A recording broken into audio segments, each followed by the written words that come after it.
This week on Perspective, Israel's vote, Bibi and beyond. Israelis go to the polls in a national election this Tuesday. It's a small country with strategic importance. Elections in Israel have implications beyond the country's borders, in the Middle East and further afield. Benjamin Netanyahu, one of Israel's longest-serving prime ministers, has been in office for a decade. He's facing multiple fraud and corruption charges at home. So it's perhaps not surprising that he's using the international stage to bolster his campaign. This past week, he was in Moscow to thank the Russian president for help recovering the remains of an Israeli soldier missing since Israel's invasion of Lebanon nearly 40 years ago. The week before, he was in Washington, where U.S. President Donald Trump seemed happy to help a friend. Trump signed a declaration recognizing Israel's sovereignty over the Golan Heights. This should have been done, I would say, numerous presidents ago. But for some reason, they didn't do it, and I'm very honored to have done it. So I just want to say, Bibi, it's an honor to have you at the Oval Office. Thank you. Thank you. In a day of history, we have never had a greater friend than President Trump. Some suggest Trump may have delivered his friend an election win. Certainly in Israel, Netanyahu has made Trump a big deal. Still, Bibi, as he's sometimes called, is up against some stiff competition from an unlikely opponent.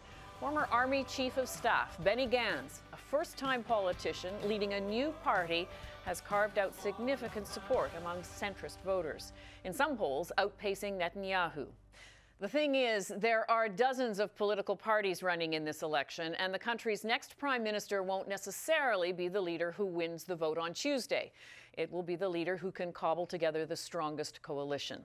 On the program this week, we'll assess some of the complexities of the Israeli campaign and what's at stake in Israel and beyond.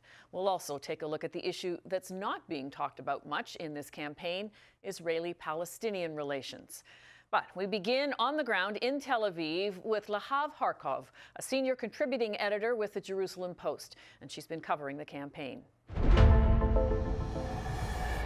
I know that Israeli elections are pretty hard to predict or even poll in some ways, but how would you describe the state of play now? We have a few things going on at once, with that blue and white party led by Benny Gantz. He's a former chief of staff of Israel's army. His party is leading in most of the polls. And then Prime Minister Benjamin Netanyahu's Likud party is in second place.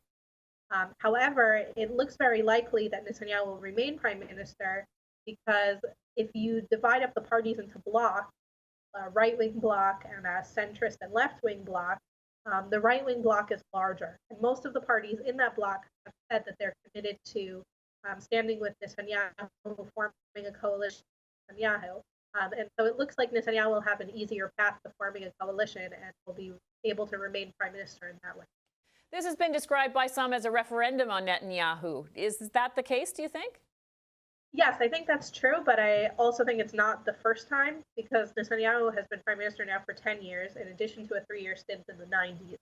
And he's very popular on the right, but outside of the right, he's a much more controversial figure.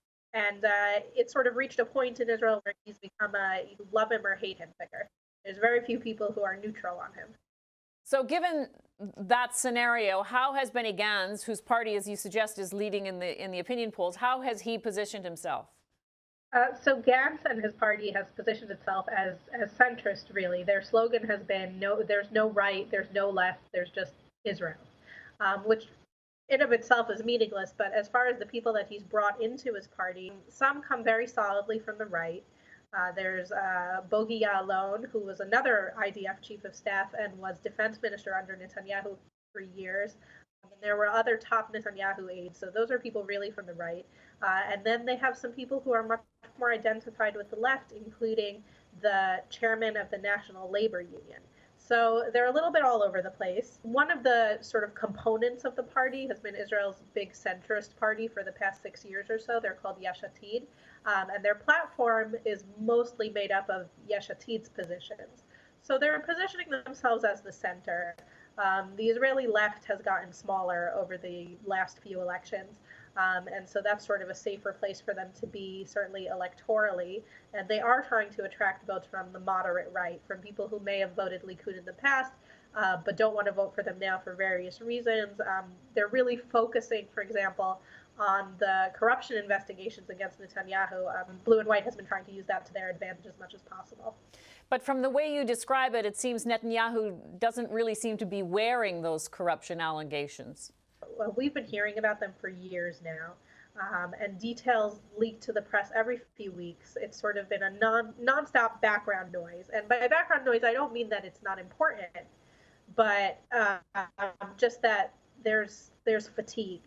And it really doesn't seem that even new major revelations, like the Attorney General saying that he recommends to indict Netanyahu, even that really, there was a slight dip, a slight change in the polls that week, and then everything bounced back to normal. So it seems like people made up their minds long ago when there were sort of reports about this and they already knew what was coming. A vote in an election is always, no matter where, is somehow a vote about the future. And when you talk to Israeli voters, what kind of future are they envisioning for themselves as they make their choice, do you think? Well, that's a very big question, but there's polling done about what priorities are in the vote. And the number one matter is security, which actually both parties are very strong on. Netanyahu is considered very strong in Israeli security. The past decade has been one of the most peaceful, if not the most peaceful, in Israel's history. And in the other party, you have 3 former IDF chiefs of staff in the top 5 of the party. The other issues are more social and economic issues. The cost of living in Israel is fairly high compared to wages, and so that's something that's discussed a lot. Issues with the health system in Israel have been discussed a lot in this election, and also children, childcare, education, those are very big issues to Israelis. But what you haven't mentioned, and which has sort of dominated certainly coverage from outside of the country when we've covered Israel in the past, is the relationship with the Palestinians. Yeah, and that's very true. There's this sort of dichotomy where, on the one hand, Israelis tend to identify themselves politically according to what they think the solution should be, or if there's even a solution when it comes to Israel and the Palestinians, where the right wants fewer concessions, especially of land, and the left is for more concessions of land.